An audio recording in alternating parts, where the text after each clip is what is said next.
Hey guys, welcome to another episode of the Block Thrasher mostly daily crypto update. I say mostly because I've missed a couple days of late. I'm so sorry. It is Monday, May 31st. We are about to wrap this month up. We're almost done. This is it. This is the last day. Can you believe it?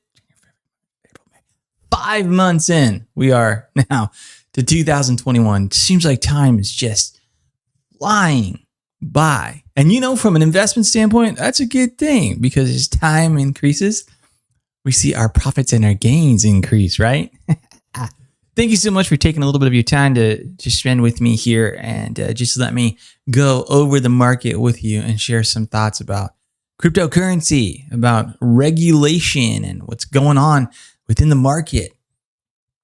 We've got interesting things to take a look at today, but let's just jump right in and start with the word of the day, as we sort of do traditionally most days. When I remember, today's word of the day is remembrancer. Remembrancer. Remembrancer. Remembrancer. It is a reminder, a memento, or a souvenir. That's what that means. Remembrancer. Don't think I've ever heard anyone actually use that word ever until today. Remembrancer. Remembrancer. Like remembrance with an R added onto it. Remembrancer. Cool word. I like it. All right. What's going on in the market? We have interesting things happening in the market. Actually, this has not been a bad week for crypto, as we've seen a little bit of an increase, a little bit of a recovery, a little bit of some gains, which is great. The total market capitalization is actually up 2.1% currently to $1.662 trillion. That's right. We are back over the $1.5 trillion mark, headed in a direction toward $2 trillion. This is good. Bitcoin dominance is 41.5%. ETH is down a little bit in dominance to 17.7%. And you know, the gas prices have been incredibly low. I think these are some of the lowest gas prices we have seen. And we track that every single day on the Block Thrasher Daily Crypto Update. Remember, gas prices just weeks ago were 250 GWAY at times. Now we're looking at 18 GWAY. Wow. What does this indicate? Well, quite clearly, people are not using the DeFi. They're not using Uniswap. They're not interacting with smart contracts as much as they were just weeks ago. So a little bit of a slow down in movement in that regard. But, you know, if you want to go make some trades, it's a good thing because those gas prices were absolutely painful and unsustainable. So what's happening with prices right now? Currently, Bitcoin is $36,873. It's up on the week, 6%, up in the last 24 hours, 3.6%. Very nice, very nice. Of course, we'd like to see it break through that $40,000 barrier again, which it's tried a couple of times to do in recent days, but has not succeeded. And unfortunately, you know, it's something I was thinking about the other day. The market appears to largely be driven by Bitcoin. However, as we've talked about numerous times, it is interesting to see that when Bitcoin goes up 5 or 6%, many of the alts will go up 10, 15. And if we look right now, if you just look at what's going on here on CoinGecko.com, at all of the market cap listings and the increases in the last 7 days, every coin in the top 11, aside from Dogecoin, is up over 20%, while Bitcoin is only up 6.3%. And this is a normal trend that we see. When Bitcoin goes down 5, 6%, a lot of the altcoins will get hit 15, 10, 15, 20%. Then when Bitcoin goes back up, the altcoins will go up 10, 15, 20%. And right now, the market demonstrates that fact with all of the altcoins, except for Dogecoin, in the top 11, being up over 20% in the last 7 days. Where does Ethereum sit? Ethereum is up 21.3%. It is currently $2,552, up 7% in the last 24 hours.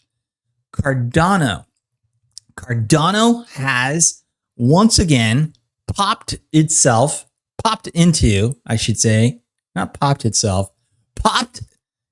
third place.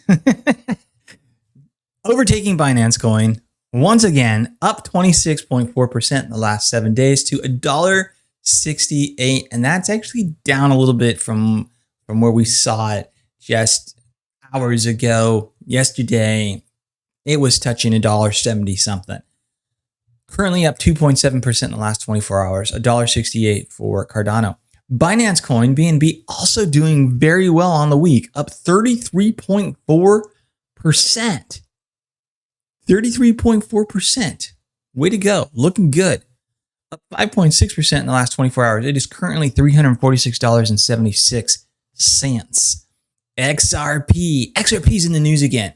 XRP is up 26.4% on the last 7 days, up 15.1% in the last 24 hours. Now, you might think that XRP is seeing a little bit of a boost because of the news regarding XRP today. And that could be the case because, look, in the last 24 hours, it is doing better than everything else by at least double, twice as good as Ethereum, which is, comes in second place in terms of the last 24 hours increase. So what's happening with XRP? What's going on with XRP? Stand by. We'll come back to that in just a moment. Let's finish up the market cap first. Dogecoin is up 3.4% in the last 24. Seen a little bit of an increase, but it had just like no movement on the week. 0.5% increase on the week. So negligible, really no movement. It's currently 31 cents. Dogecoin just continuing to kind of stagnate or even slip down a little bit in terms of market capitalization compared to the others in the top 10. All right, moving on. Polkadot is up 20% in the last 7 days, up 5.6% in the last 24 hours. It is currently $21.54. Here's the breakout coin. Here's the coin, the story of the week. The coin that rose up and said, hey, I'm here. I'm back. Pay attention to me. Uniswap up 56.9% in the last 7 days. Uniswap looking good. Up 24 in the last 24, up 6.7%. Sometimes these numbers just become tongue twisters. A little bit difficult to say. Anyway, especially since I just haven't had enough coffee yet. Not coffee, drinking my Pero. For those of you that have been listening for a long time, you know about Pero. I've told you about it. Good stuff. All right, Internet Computer rounds up the top 10 at number 10. And it is hurting. It's bleeding. In spite of the fact that the rest of this market is seeing nice increase, Internet Computer is down 22.3% on the week. Not seeing much movement in the last 24 hours at all, but Internet Computer continues to drop. Man, it's got to hurt for anybody that jumped in right after its Coinbase listing, right after the release of the token, of the coin, where it hit $400 something, and now it's down at 109.53. This was our expectation that we would continue to see it decline and struggle. Issues. Chainlink. Wow. Okay, so Bitcoin Cash is number 12, up 23%, $683.78. A lot of these things are just moving with the market, right? Chainlink, though, also a standout along with Uniswap. Chainlink up 45.7% in the last week to $29.07. So we're seeing Chainlink regaining a lot over the week. Another that fits into that category right now, we'll call them the Triple Crown Club or something, right? We've got Chainlink, Uniswap, And Polygon up 68% on the week. It actually has dropped in the last 24 hours, 1.4%, but who cares? You're up 68% on the week, right? To $1.82. And maybe this has something to do with the gas prices with Ethereum as well. Now, that's just speculation. I have not taken the time to go look at the numbers and see what's happening with the actual transactions on the platforms. But if people are using the parachain, the Ethereum parachain, Polygon, to do their trades and to pull their trades, etc. Instead, that could be alleviating the traffic problem on the Ethereum network and doing what it's meant to do, solving some of the fee and scalability problems. And that could be a reason why Polygon is doing so well. The issue there with Polygon is what is the need for Polygon once Ethereum completes its 2.0 upgrades? You know, either it's just going to continue to run side by side and you know, I mean, it's the need for it sort of goes away. So it almost makes you think, like, why even do the Ethereum 2.0 upgrade? And why not just leave it there broken as it is, leave it as a POW, and then bring the Polygon sidechain along to actually do all kind of like the Lightning network on Bitcoin to actually do all the processing and transactions on, and then just use the Ethereum chain for settlement, final settlement, sort of like the Polkadot system is doing with its primary chain on Polkadot that is essentially its settlement layer, and then the parachains. And Cardano is doing something similar as well, where there's going to be the side chains that will process the transactions, and then settlement will happen on the primary relay chain as well. So interesting to see. All right, moving on to the stories of the day. I told you we were going to talk about XRP, and here is what we've got going on with XRP. There is another win for Ripple as the SEC is denied. Get this, the judge has shot down the SEC's request and has denied the SEC from accessing internal XRP sales documents. Now, I don't know about you, but this just kind of brings a smile to my face. I like to see this, and I'll tell you why. It is fantastic when you see a judge, a federal judge, slap the wrist of a government agency for overreach because that government agency gets a little bit too big for its britches, thinks that it has unrestrained, unrestricted power, thinks that they can go on these fishing expeditions and essentially, I mean, the thing about it is like once under investigation, these agencies, whether it be the IRS, the SEC, they can find something. They're going to find or manufacture, if they fish long enough. So they just decide to pick a target and then go after, and eventually, we're going to dig up something because you screwed up somewhere, because the compliance level for everything is so freaking ridiculous in the United States that there is no company, there's nobody, there's nowhere, there's no one that can't once under scrutiny be nailed for something because they screwed up somewhere, right? So here you've got a judge saying, no, you don't get to do that. You don't actually have that power. You don't actually have that authority. There is some privacy still, at least being protected by this judge. So in yet another win for Ripple and its lawsuit against the SEC, the judge has denied the commission's motion to compel the payment processor to produce internal information discussing XRP sales with its legal team. As a result, the price of the XRP token surged by double digits in 24 hours. Yeah, there's this thing called lawyer-client privilege, right? Where you're supposed to be able to seek counsel from a lawyer and not have to turn that information over to whatever government or agency it is. It's like a bedrock foundational principle in our judicial system. Otherwise, you wouldn't be able to have the freedom to go to a lawyer and seek, proper counsel as you need, etc. Moving on with the story. Earlier in May, the Securities and Exchange Commission asked the court to order Ripple to produce all relevant documents of legal internal communication that the agency believed would determine whether the company's XRP sales were compliant with federal securities law. However, U.S. Magistrate Judge Sarah Netburn has sided with the blockchain-based payment processor.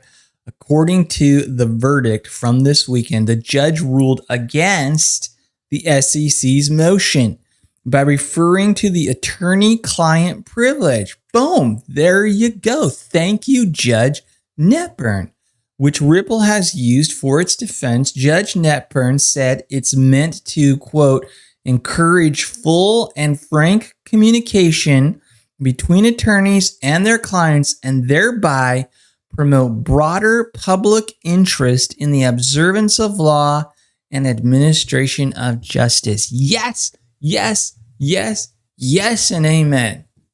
Thank you, Judge Netburn. This is good. This excites me. We need to see more of this. Unfortunately, we're not seeing more of this. Too many judges around the country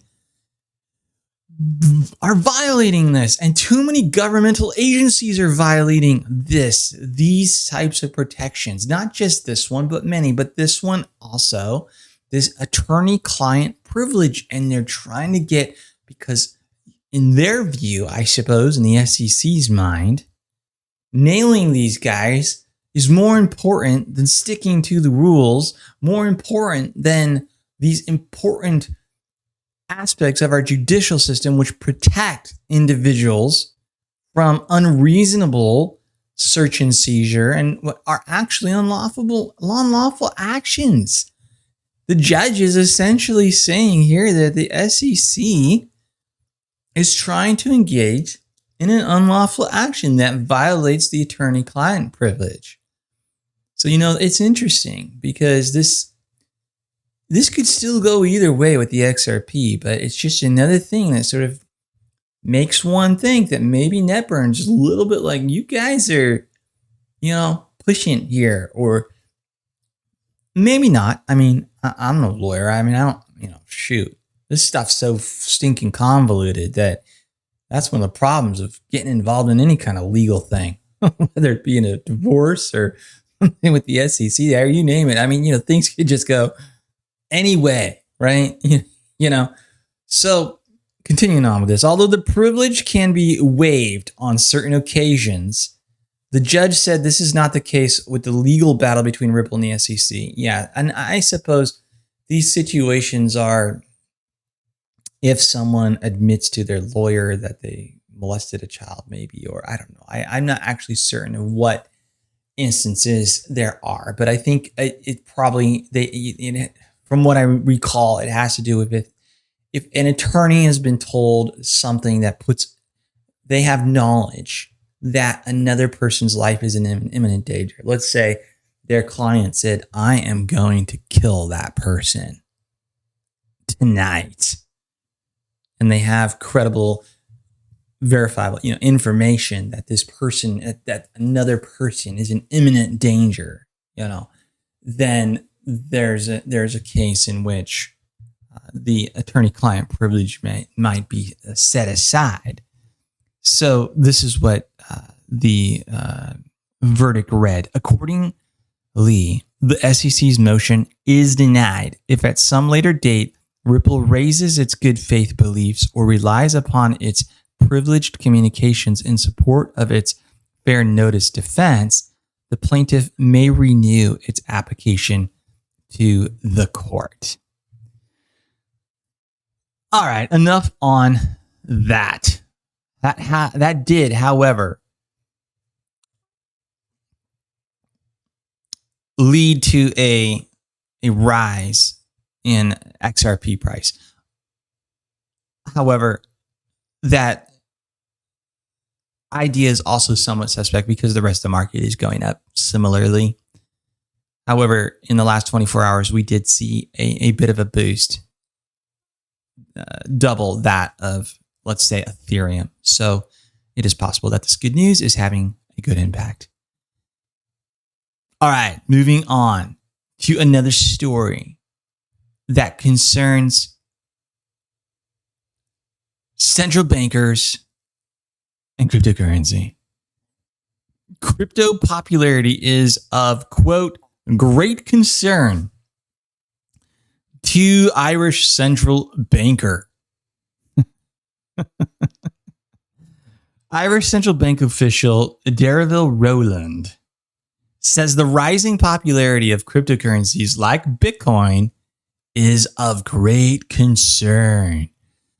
Here's what he said. She said, crypto assets are quite a speculative, unregulated investment.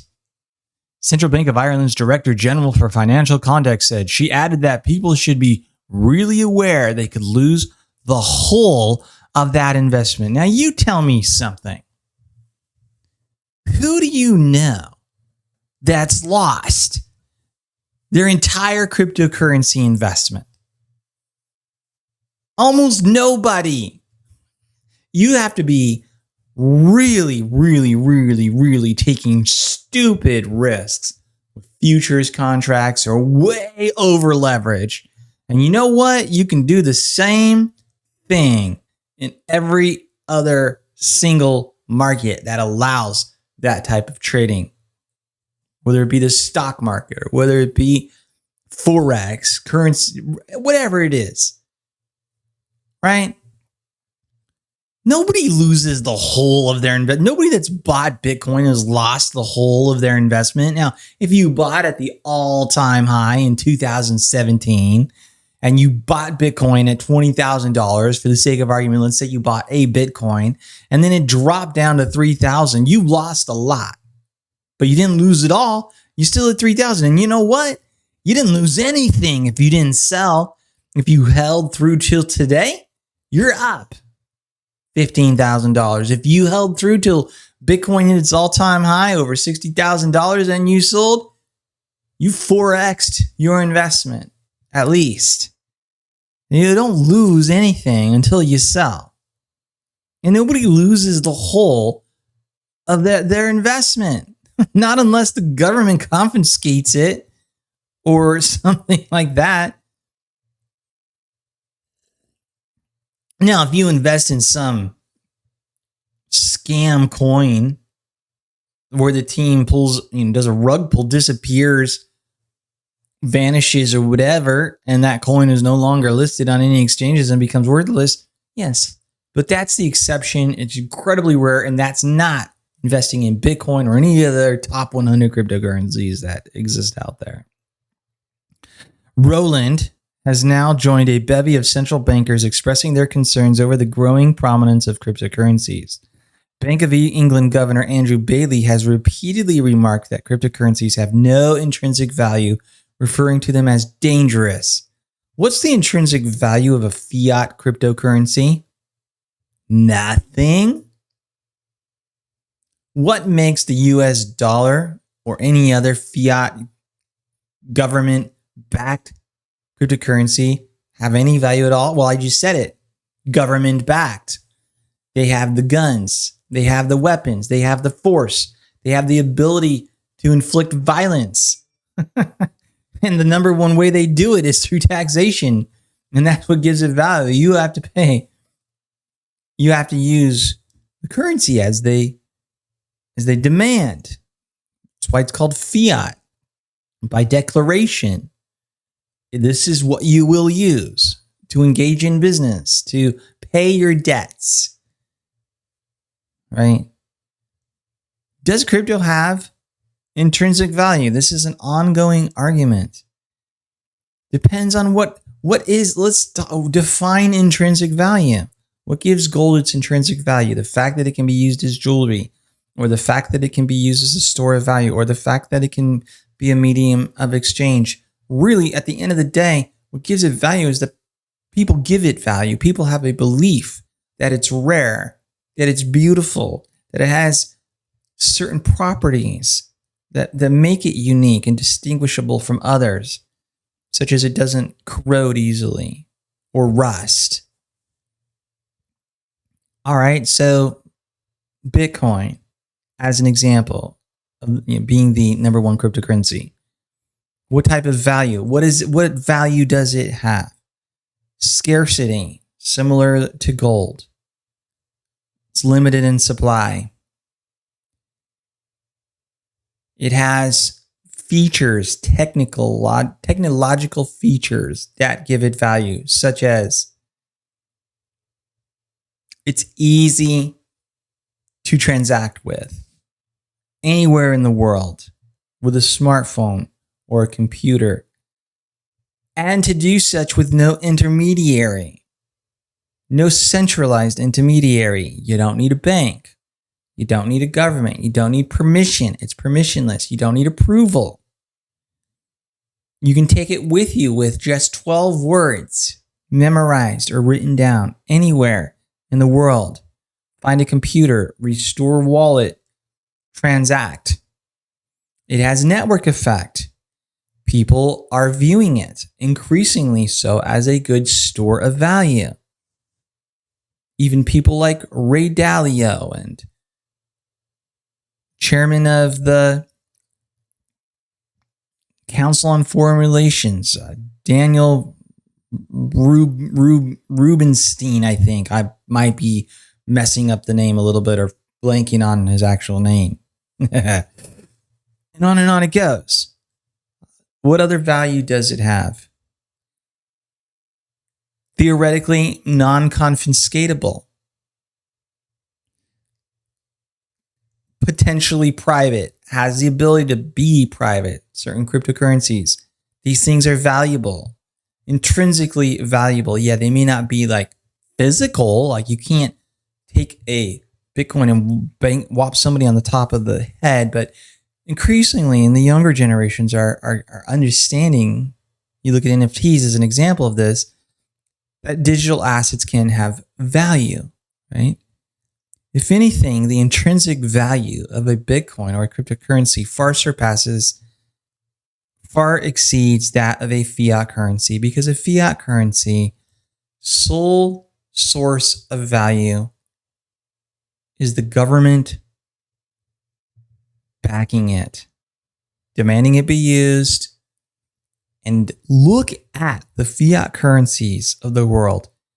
It does not take much effort to see that fiat after fiat after fiat in country after country around the world has been completely destroyed and obliterated by their central banks.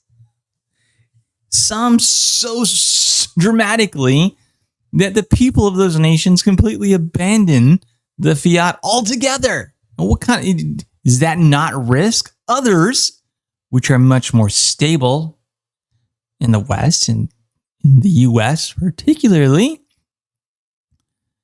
have this appearance of stability because we don't have radical volatility necessarily, although we do get quite a bit of that in prices here in the United States. People probably are starting to notice that. The price of gas, as an example. Now, people might say, well, this is based on supply and demand and other kinds of things. Okay, sure. Maybe you could argue that. But what you can't argue is the fact that the purchasing power of the dollar, the fiat currency, significantly decreases over time. That's dangerous. You understand that? You're working your butt off, trying to build some wealth, save for the future, maybe retire, maybe pass something on.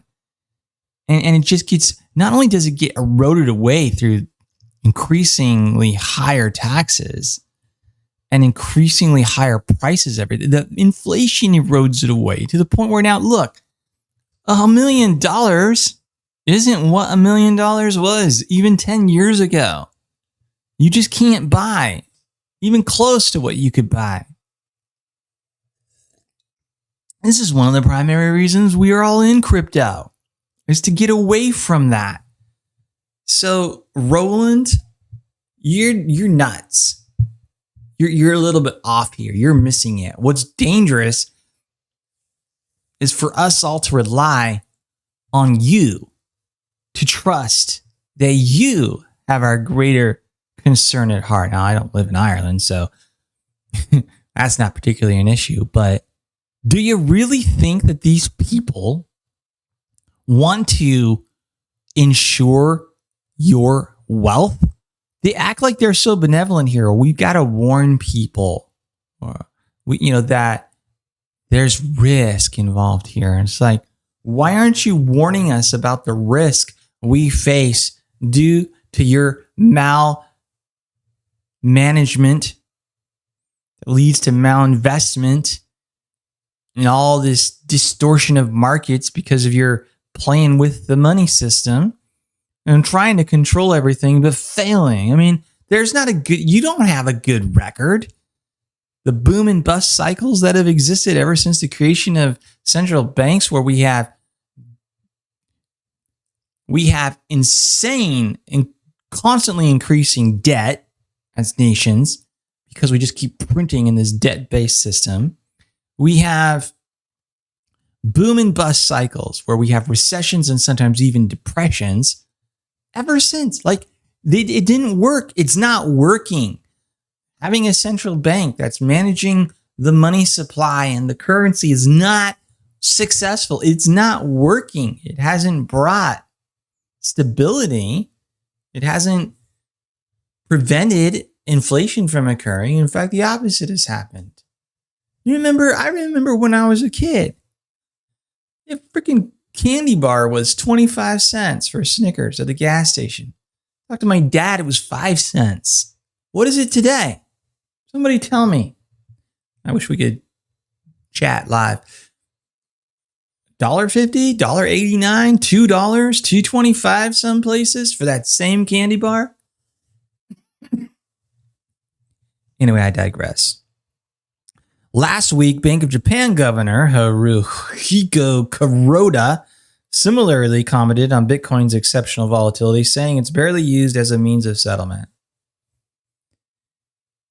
In leading her department at the Central Bank of Ireland, Rowland has demonstrated gravitas, imposing fines on some of the nation's biggest financial firms.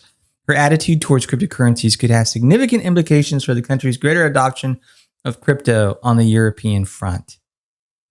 In July, Rowland will take on her new role as chairwoman of the European Securities and Markets Authority, ESMA, Investment Management Standing Committee. While this department focuses on preparing regulations for the funds industry, her position as a top official in a European-wide regulatory body will lend strength to her voice. While concerned about crypto, Rowland's new rule will focus more on the growing gamification of investing products and services. She feels that a gamified approach to investing, popularized by trading apps like Robinhood, could soon become an issue in Europe. Critics have charged Robinhood with turning trading into a social activity rather than approaching it more prudently. In their mind, investors using message boards to make financial decisions instead of proper investment advice could be dangerously exposed. Despite lacking a timeline for the adoption of any new regulation, Rowland stresses that any new rules need to be technology neutral. In this, she means that you're not getting better protection in older paper-based processes than you are in more online processes. Okay, let me interpret all of that for you.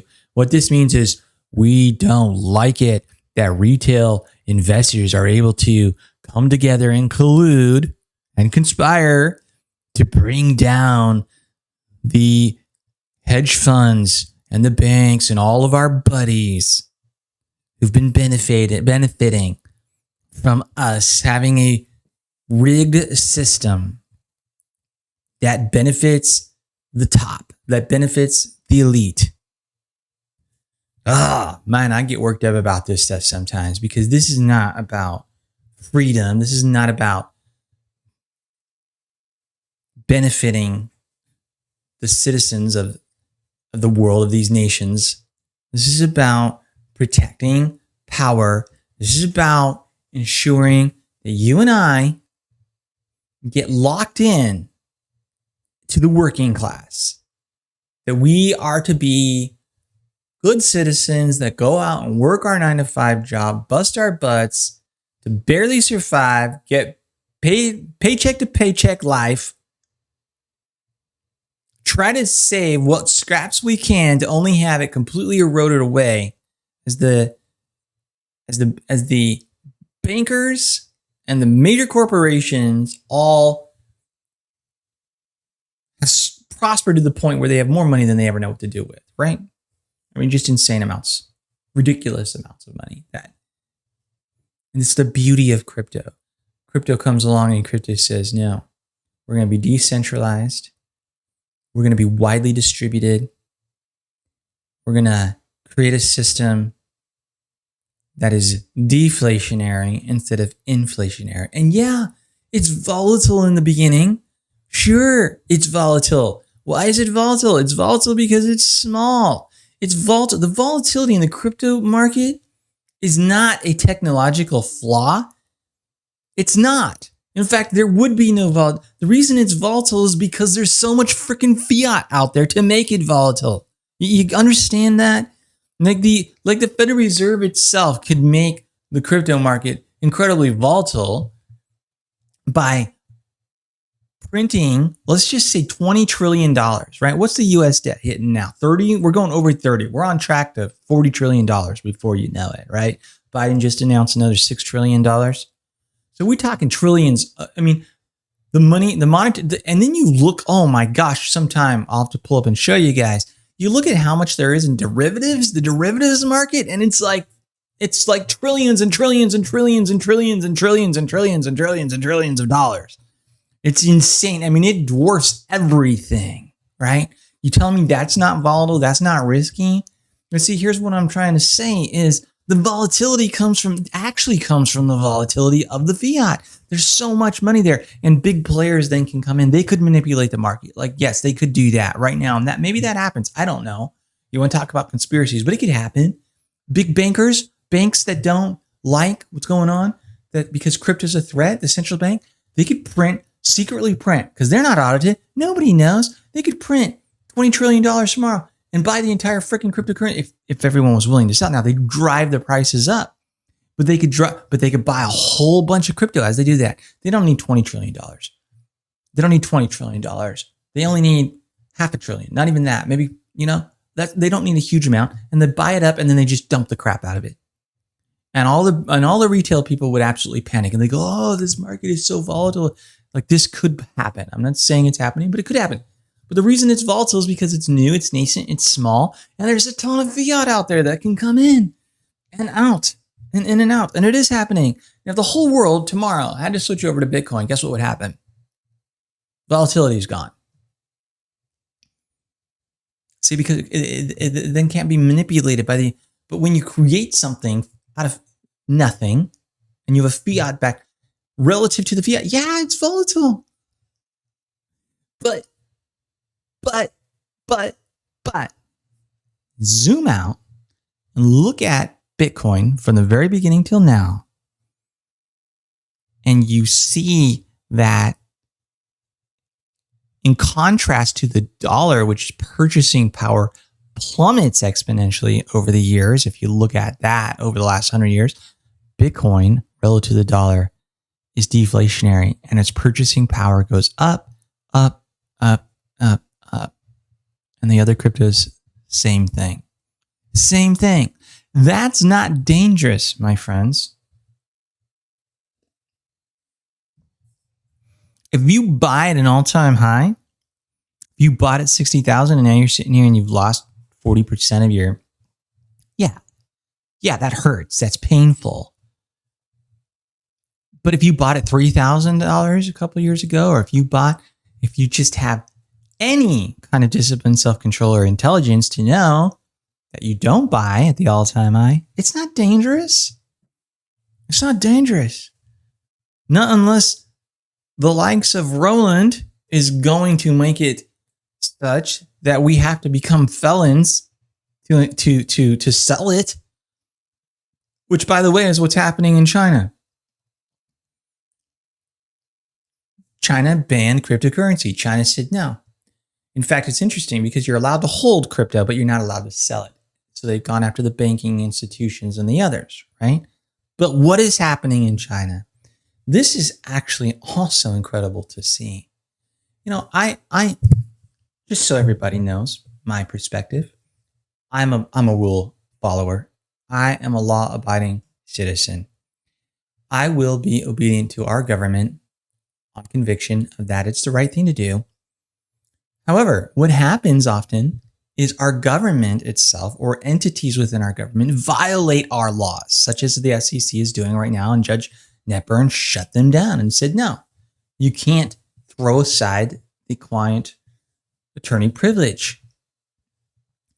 And we see this over and over again. We have law, which is long-standing law, where precedent is set.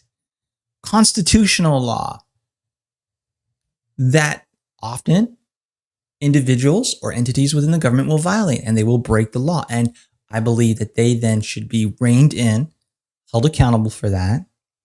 So sometimes we get into tricky situations, right? Where we may be getting prosecuted for violating a law, but the actual law is in violation of previous laws. And so it just gets a little bit complicated and convoluted, right? So you take a place like China, for instance, which is so much worse than being here in the US or other Western nations, where they are outright dictatorial, authoritarian, communist. They don't have a constitution, a bill of rights. They don't have that underlying foundational law that ensures their citizens' freedom, right? So China just like cracks down. But here's what happens. Chinese crypto traders are circumventing the crypto crackdown with OTC peer-to-peer private platforms. The country recently ordered financial institutions not to provide services to crypto-related companies. China's actions making some major players rethink their strategies. Crypto traders using OTC platforms in China are circumventing the crackdown efforts by authorities, according to a Bloomberg report published on May 31st. The report notes that these traders have been doing this since China began imposing tighter restrictions in the market around 2017. China is a hotbed of cryptocurrency activity in both trading and mining. The government has been regulating the market alongside working on the release of a central bank digital currency, which is far along in its release cycle. You know, banning something isn't regulating the market. That's just draconian law saying, no, you don't have the freedom to own assets and to engage in trading of said assets, right? Using OTC platforms and decentralized platforms makes it difficult for transactions to be traced, which has been a pain point for regulators the world over. Why don't they just say for dictator? Why don't they just say for regulators? Why don't they just say for Orwellian nanny states? These investors told Bloomberg that they don't care and are looking to continue investing in crypto for the long term. Of course, it's a global thing. The Chinese don't want to miss out on the opportunity, and they probably plan to get out of China someday anyway. The fact that Chinese traders are continuing to participate is demonstrably true, as it is well known that China is a major part of the market. The country recently ordered financial institutions and payment platforms not to provide services that had anything to do with cryptocurrencies. But this ban is hard to enforce in practice, as the decentralized nature of cryptocurrencies makes it difficult to trace transactions and hold any one individual accountable. Decentralized exchanges have been growing tremendously in usage in the past year and are being used globally. The ban does not extend to the holding of cryptocurrencies, however. Traders use OTC platforms like BISC in conjunction with separate fiat-based payments platforms to conduct their untraceable transactions. The government has tried another tactic, which is to warn investors of the risks associated with investment in cryptocurrencies, namely volatility and the lack of investor protection.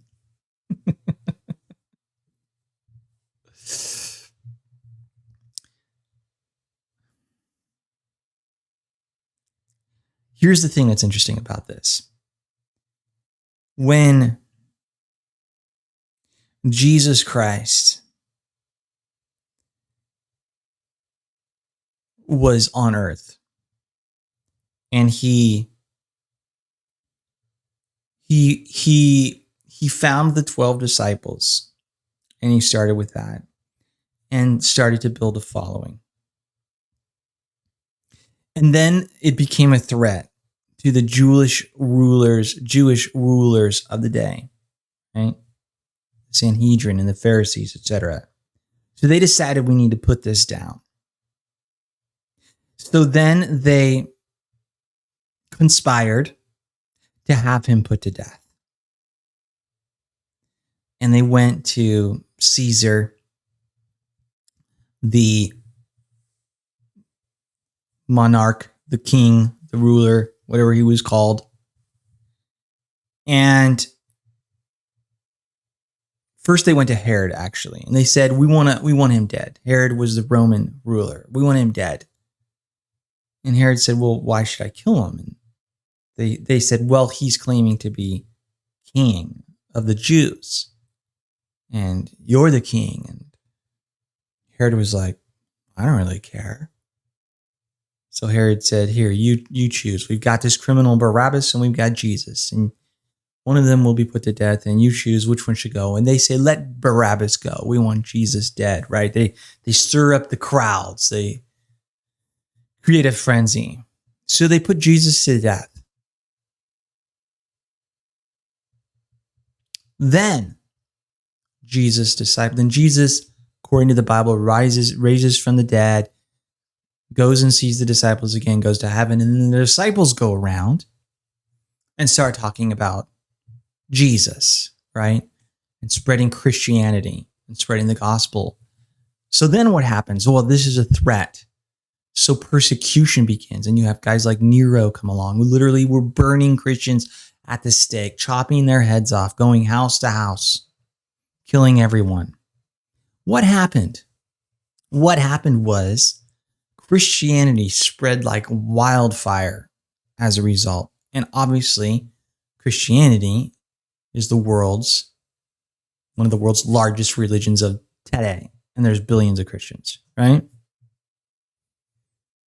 But in those early days, the governments, the monarchs, the kings, the rulers, the religious authorities all tried to destroy Christianity. And it wasn't like we're banning Christianity. I mean, it was like, we're going to chop your head off, crucify you upside down, put your head on a stake. I mean, brutal. Those were brutal times. Thank God we don't live in times like that, right? But here's what happens, and we're seeing it in China right now. You strip people's freedom. You try to prevent people from being able to better their lives. In this case, by investing in cryptocurrency and to get away from your goofy, mismanaged, horrible fiat, Chinese, in this case, communist fiat system that manipulates everything, where all of you, did you know that the Chinese government, the people that sit, they don't have a Congress, they call it something else, but the party that has way more members, I think they have 1,000, 2,000, and it's been a long time since I read about this. So I'm going off memory, so some of my facts might be a little off, but in the United States, our congressmen and our senators, they're crazy wealthy. Many of them go to Washington. Maybe they're worth $1 million. They walk away worth $20 million, right? I mean, it's one of the number one reasons to go into government and become a congressman or senator. You become insanely wealthy. And they're able to do inside trading and things that other people can't. It's crazy. But you look at the Chinese government and their parliament or whatever the heck they call it, and all their people, it's close to 2,000, I believe, are significantly wealthier than the U.S. congressmen and senators and whatnot, because that system is parasitical. It's just so much more than ours. It just sucks. And then you have people in China who are living off a couple dollars a day and nearly starving and just, working in a field, just slave labor essentially, right? And that money just gets funneled up to the top of that system. I mean, it's an evil system. It's immoral. And many of those people have no opportunity to ever rise up out of it. So what are they trying to do? Invest in crypto would be one of the things, right? To circumvent it. So they crack down and they block it. No, you can't, And Chinese don't care. When you're faced with no future hope or potential if you comply versus investing in Bitcoin and maybe getting arrested or sent to jail or what, and in this case, it sounds like they're still allowed to hold it. So if they can't prove where you got it,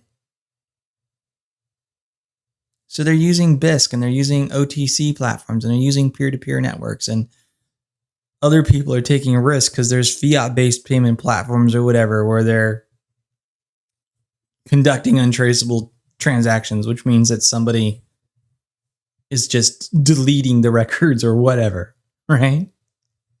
This is what happens. This is what's going to happen. At any point in time throughout history, if any government becomes too draconian, taxes too much, takes too much wealth, comes in, like we've seen horrific things. You ever watch Braveheart or some of the other things? They come in and they literally took people's wives, or they demanded to sleep with their wives before they did when they got married or whatever. Just crazy things, right? Thank God we live in pretty decent times with pretty decent government. But when you give them too much power, absolute power corrupts absolutely. And that's why that's one of the things that's made America great, is there's always been this balance of power, these checks and balances through voting and through different branches of government, the judicial, the legislative, and the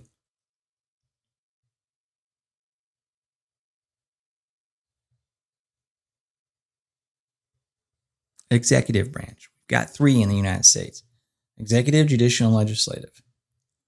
Supreme Court, President and his cabinet, Congress, Senate.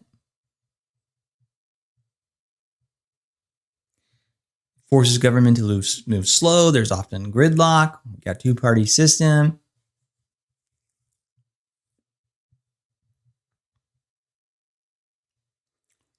But any government that pushes things too far sees revolution. It's what happens. It's history of the world over and over and over again. People will stand by and accept a certain amount, and then at some point, they'll no longer take it. And so we're starting to see some of that happen in China in regards to crypto, where they're just utilizing technology to circumvent this crackdown that China has placed on its citizens. Well, there was another flash loan attack on a DeFi platform that runs on the Binance Smart Chain. This is happening so frequently on the Binance Smart Chain that it's almost like not news any longer. It's like which one got hacked today. So here's the thing. I'm not going to dive into this story much. It was a flash loan initiated on the BSC4 belt. They used Pancake Swap for flash loans and exploited the belt BUSD pool and its underlying strategy protocols. Proceeded to execute the contract 8 times for a total profit of $6,234,753 BUSD. So this was on Belt Finance. So here's the thing. These guys used a smart contract. So these are developers that found a hole in the system and exploited it.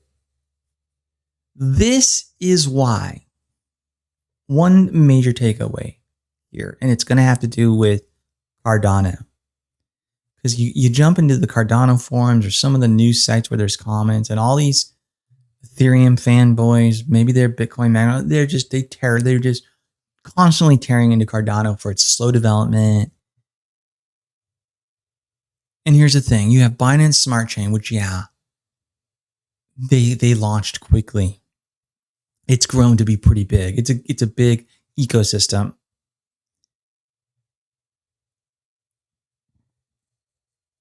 But they keep getting hacked and exploited over and over again. And this is the problem with that ideology. I'll just build, fast and break things. Instead of systematically taking the time to make sure that you build your systems in such a way that they are secure.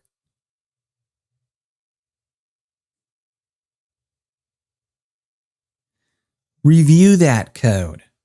Make sure it's not exploitable. Hire the outside white hat hacking team to go in and try to break the dang thing. Take your time. Get it right. A lot of money is involved here. In this case, over $6 million was stolen. Not even really stolen, because all they did was utilize the system as it was designed, right?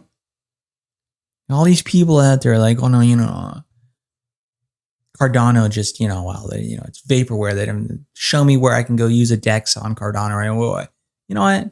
It's coming. And hopefully the slow methodological, let's test, let's verify, and all that sort of thing. Now, does that mean that they're going to be hacks? Probably, because you have you have a platform that's built, and then you have other people that come and they develop smart contracts and that sort of thing on top of it, right? And so you have to do your due diligence and look at who are these guys. If you were using Belt Finance, what's their methodology in development? How long did they take the time to have it properly tested? And always somebody's going to get through, right? Somebody's going to figure something out, and then you got to go and you got to fix it. And that's what they did here. Belt Finance went and they updated their smart contracts to make this thing not possible moving forward. But there's just a takeaway here that when you're talking about cryptocurrency development, which is software, it's a completely different thing, though, than other software development, where you can rush things a little bit more and you can release things and then like, oh crap, we got to patch this and we got to patch that. But you don't want to do that with cryptocurrency platforms, especially because it's not easy to do those upgrades either. It's not as easy because it's a decentralized system, right? So just keep that in mind and be patient. Be patient with some of the projects, with those really solid projects that sometimes they take longer and they delay. But better that and get it right than to see this like weekly flaws being revealed and money being stolen. All right, friends, that's enough for the day. Thank you so much for your time. Really appreciate it. Would really appreciate a share. Tell somebody about the Block Thrasher Crypto podcast and YouTube channel. Be sure to subscribe, hit that like button, turn on notifications. Come back again tomorrow. Love and appreciate y'all. I hope you just have a phenomenal Monday, and this is the beginning of a really, really, really great week. It's good to see, actually, I didn't mention that before, but to see the market turning upward on Sunday and Monday as we are, very positive. Usually those are the best times to buy, because that's when, especially if the market is in a little bit of a downturn, things really drop on late Sunday, early Monday morning. This week instead, we're seeing the opposite. So that's good. That's great. All right. Love and appreciate y'all. Thank you so much. Have a great day. I'll talk to you soon. See ya. Bye now.